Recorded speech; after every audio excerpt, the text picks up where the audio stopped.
আজকে আমার রুমমেট সুহেল বাইরে নিয়ে আপেল বাগানে। কেমন লাগছে বলেন?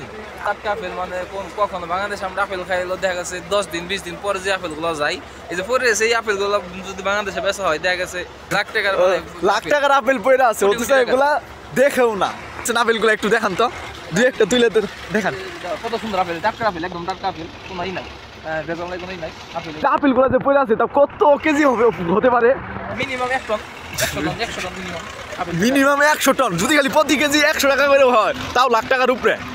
শরণ, তোমার এই অনুভূতিটা কেমন আসলে? আজকে খুব ভালো লাগতেছে এই জন্য, কারণ আমার সাথে আজকে আমার রুমমেট, আমার সাথে আপনি আছেন, এই জন্য আমার অনেক ভালো লাগতেছে। আচ্ছা ঠিক আছে, আপনি যদি বলেন যে যুদ্ধ যাবো আপনার সাথে, আমার অনুভূতি চাঙ্গা থাকবো। জুলমান, হ্যাঁ, তারপরে সাকিবুল হাসান, সাকিবুল নাইজেরিয়া,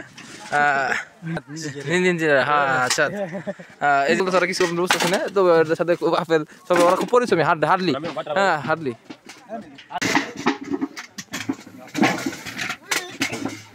আপেলের বাগানে আমাদের দুপুরের খাবার।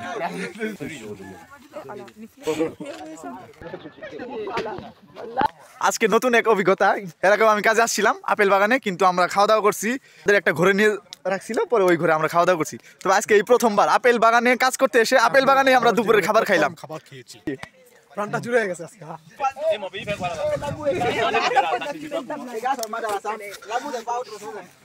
যে বড় ভাই দুপুরের খাবার খাচ্ছে, ডিমের স্যুপ, রুটি, পাস্তা আছে, সাথে যে আপেলের একটা জুস দিছে।